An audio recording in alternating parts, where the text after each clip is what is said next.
بسم اللہ الرحمن الرحیم۔ السلام علیکم۔ حبشیوں نے کئی ایک بکریاں مگرمچھوں کے لیے بھیج دیں۔ ایک نے تو اونٹ پروہت کے حوالے کر دیا۔ یہ جانور کئی دن تک مگرمچھوں کی جھیل میں پھینکے جاتے رہے مگر قبیلے سے خوف کم نہ ہوا۔ ایک رات نئے پروہت نے قبیلے کو پہاڑی جگہ سے باہر جمع کیا اور کہا کہ اس نے دیوتاؤں تک رسائی حاصل کر لی ہے۔ دیوتاؤں نے یہ اشارہ دیا ہے کہ چونکہ وقت پر لڑکی کی قربانی نہیں ہوئی اس لیے قبیلے پر یہ مصیبت نازل ہوئی ہے۔ دیوتاؤں نے کہا ہے کہ اب بیک وقت 2 لڑکیوں کی قربانی دی جائے گی تو مصیبت ٹل سکتی ہے، ورنہ دیوتا سارے قبیلے کو چین نہیں لینے دیں گے۔ پروہت نے یہ بھی کہا کہ لڑکیاں انگوک نہ ہوں اور سوڈان کی بھی نہ ہوں، ان کا سفید فام ہونا ضروری ہے۔ اتنا سننا تھا کہ قبیلے کے بہت سے دلیر اور نڈر آدمی اٹھ کھڑے ہوئے۔ انہوں نے کہا کہ وہ مصر سے 2 فرنگی یا مسلمان لڑکیاں اٹھا لائیں گے۔ ادھر سے رجب فلسطین سے 3 صلیبی لڑکیاں 10 محافظوں کے ساتھ لا رہا تھا۔ اس کا سفر بہت لمبا تھا اور یہ سفر خطرناک بھی تھا۔ وہ سلطان ایوبی کی فوج کا بھگوڑا اور باغی سالار تھا۔ اسے معلوم تھا کہ سرحد کے ساتھ ساتھ سلطان ایوبی نے گشتی پہرے کا انتظام کر رکھا ہے، اس لیے وہ اپنے قافلے کو دور کا چکر کاٹ کر لا رہا تھا۔ اس کے قافلے میں 3 اونٹ تھے جن پر پانی، خوراک اور صلیبیوں کا دیا ہوا بہت سارا سامان لدا ہوا تھا۔ باقی سب گھوڑوں پر سوار تھے۔ کئی دنوں کی مسافت کے بعد وہ دیوتاؤں کے پہاڑی مسکن میں پہنچ گئے۔ اس سے ایک ہی روز پہلے قبیلے کے پروہت نے کہا تھا کہ وہ سفید فام اور سوڈان کے باہر کی لڑکیوں کی قربانی دینی ہے۔ رجب سب سے پہلے پروہت سے ملا۔ پروہت نے اس کے ساتھ 3 سفید فام اور بہت ہی حسین لڑکیاں دیکھیں تو اس کی آنکھیں چمک اٹھیں۔ یہ لڑکیاں قربانی کے لیے موزوں تھیں۔ اس نے رجب سے لڑکیوں کے متعلق پوچھا تو رجب نے اسے بتایا کہ انہیں وہ خاص مقصد کے لیے اپنے ساتھ لایا ہے۔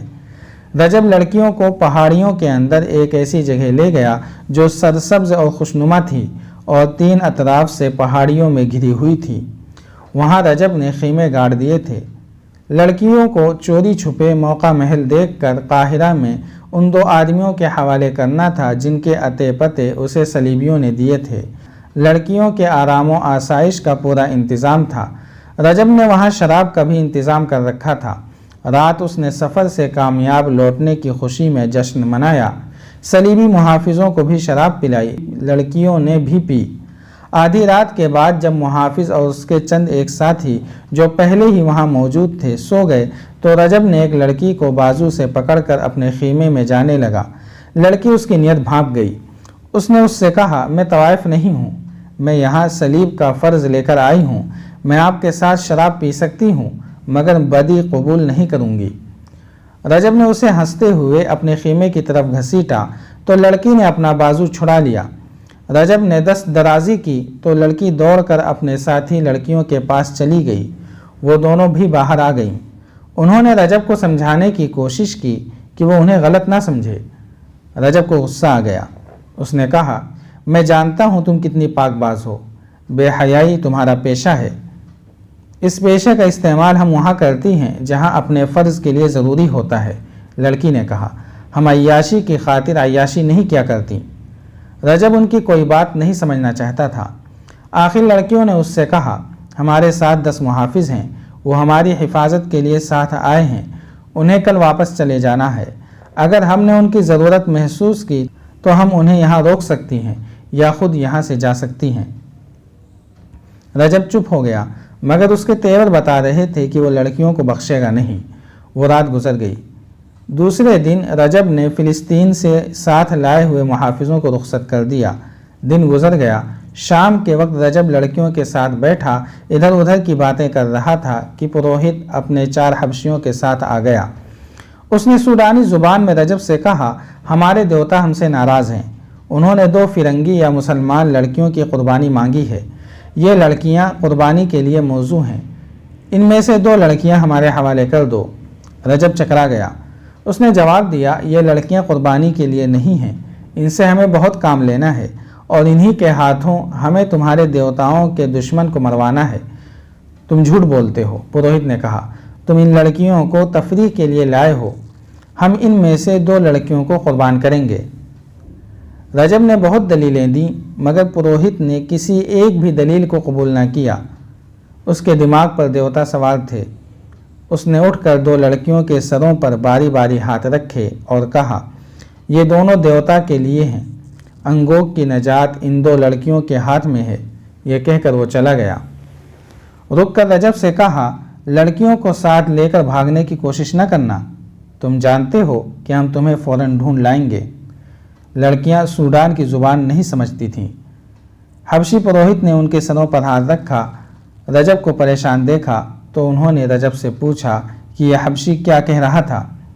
رجب نے انہیں صاف صاف بتا دیا کہ وہ انہیں قربانی کے لیے مانگتا ہے۔ لڑکیوں کے پوچھنے پر اس نے بتایا کہ وہ تمہارے سر کاٹ کر خشک ہونے کے لیے رکھ دیں گے اور جسم جھیل میں پھینک دیں گے، مگر مچھ جسموں کو کھا جائیں گے۔ لڑکیوں کے رنگ فق ہو گئے۔ انہوں نے رجب سے پوچھا کہ اس نے انہیں بچانے کے لیے کیا سوچا ہے۔ رجب نے جواب دیا، میں نے اسے سمجھانے کی ساری دلیلیں دے ڈالی ہیں مگر اس نے ایک بھی نہیں سنی۔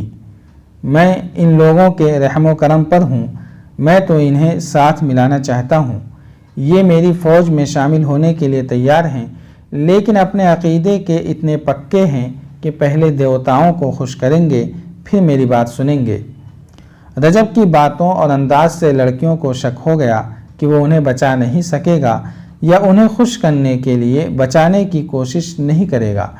انہوں نے گزشتہ رات رجب کی نیت کی ایک جھلک دیکھ بھی لی تھی، اس لیے وہ اس سے مایوس ہو گئی تھیں۔ رجب نے انہیں رسمی طور پر بھی تسلی نہ دی کہ وہ انہیں بچا لے گا۔ لڑکیاں خیمے میں چلی گئیں۔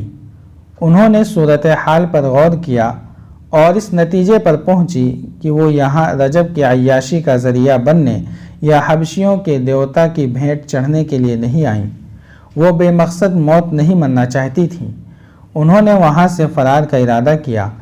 فرار ہو کر فلسطین خیریت سے پہنچنا آسان کام نہ تھا مگر کوئی چارہ کار بھی نہ تھا۔ یہ لڑکیاں صرف خوبصورت اور دلکش ہی نہیں تھیں، گھوڑ سواری اور سپاہ گری کی بھی انہیں تربیت دی گئی تھی تاکہ ضرورت پڑے تو اپنا بچاؤ خود کر سکیں۔ انہوں نے فیصلہ کر لیا کہ وہ یہاں سے بھاگ کر فلسطین چلی جائیں گی۔ وہ رات خیریت سے گزر گئی۔ دوسرے دن لڑکیوں نے اچھی طرح دیکھا کہ رات کو گھوڑے کہاں بندھے ہوتے ہیں اور وہاں سے نکلنے کا راستہ کون سا ہے۔ حبشی پروہت دن کے وقت بھی آیا اور رجب کے ساتھ باتیں کر کے چلا گیا۔ لڑکیوں نے رجب سے پوچھا کہ وہ کیا کہہ گیا ہے۔ رجب نے انہیں بتایا کہ وہ کل رات تمہیں یہاں سے لے جائیں گے۔ وہ مجھے دھمکی دے گیا ہے کہ میں نے انہیں روکنے کی کوشش کی تو وہ مجھے قتل کر کے مگر مچھوں کی جھیل میں پھینک دیں گے۔ لڑکیوں نے اسے یہ نہیں بتایا کہ وہ فرار کا فیصلہ کر چکی ہیں۔ انہیں رجب کی نیت پر شک ہو گیا تھا۔ وہ غیر معمولی طور پر ذہین لڑکیاں تھیں۔ انہوں نے رجب کے ساتھ ایسی باتیں کی اور ایسی باتیں اس کے منہ سے کہلوائیں جن سے پتہ چلتا تھا جیسے وہ انہیں بچانے کی بجائے حبشیوں کو خوش کرنا چاہتا ہے تاکہ وہ اسے وہیں چھپائے رکھیں اور اسے سلطان ایوبی کے خلاف فوج تیار کرنے میں مدد دیں۔